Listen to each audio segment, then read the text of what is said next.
during this quarantine slash stay at home order, it's definitely been an eye-opening experience for me. Most people know I'm often on the go, just on my everyday life, from teaching to even, hey, driving Lyft or Uber, going to events, doing this, doing that. So the beginning of the quarantine, I guess I live out in LA. So the beginning of that experience was really needed at the time. Just kind of sit down for a minute and process.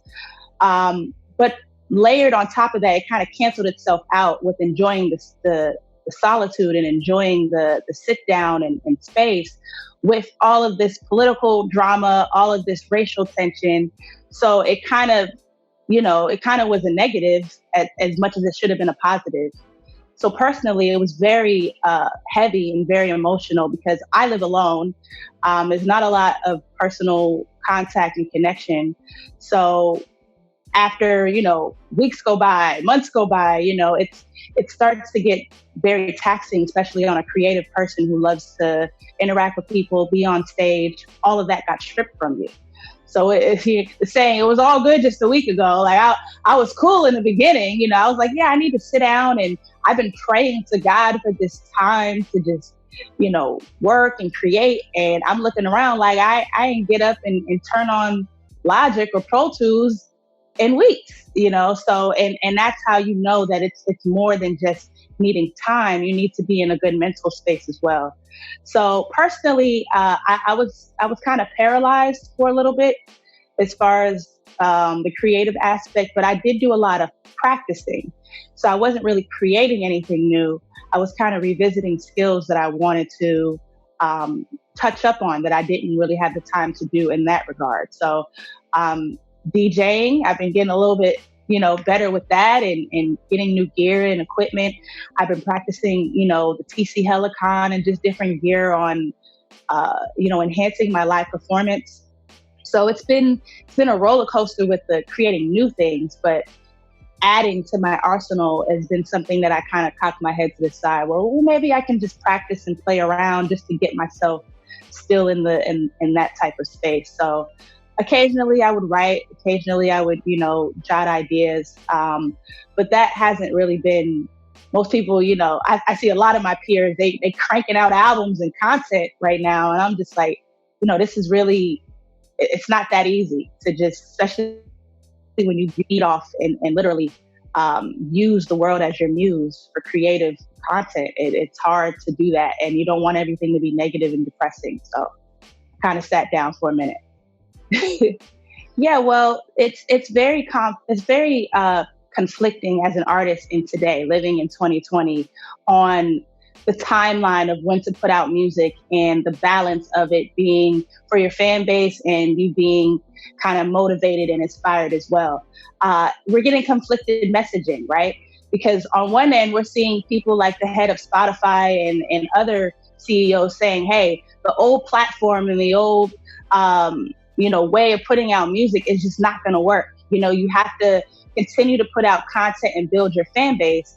And on the other end, you get, for the true creatives and the ones that really value, we're getting told, hey, take your time. But time is not, we're not promised time. And that's the part for me that, I put out a song earlier this year called Clock Tick, kind of with that same perspective, thinking about when Kobe died and was taken from us, realizing you don't know what's next. You don't know what's going to happen tomorrow. So taking your time, that sounds good. That sounded great when we were younger coming up in the game. Like, take your time with your art and put out the music that it is the best and within reason. But honestly, I don't know if I can wait, if my career will wait 6 months, a year, for me to just buckle down and wait for this spark of inspiration. It's kind of hard to find that balance, especially now when everyone's putting out something like a factory.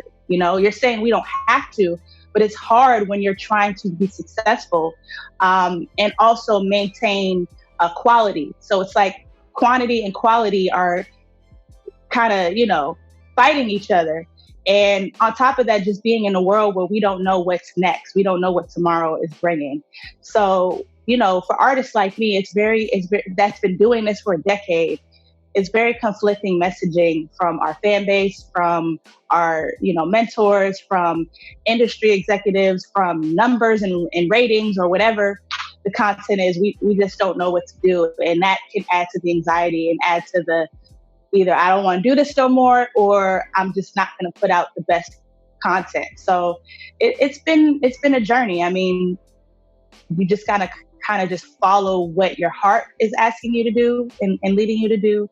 But I would be lying to say that I don't wonder, if I wait and wait and wait, what about my legacy? What if I don't get the time to put this out? What if the world ends? Honestly, it's not even a hyperbole. What if the world ends? That's something that is real feelings and sentiments with us, with us artists and creatives right now. It's one thing when you're a legend, no matter what you put out, shoot, D'Angelo took 7 years and we all were like hanging on, it's when you're already solidified. Yeah, you could take forever, when you're a legend or when you have that much of a substantial fan base, you can do what you want. But if you're still trying to get to that core and you're still building, again, it's literally a constant fight of quantity versus quality, doing features or not doing features, just all of these things that you have to play the game and play chess to an extent, but also staying true to your authentic core as an artist. And that's always been the case, but it's now more, amplified at this time.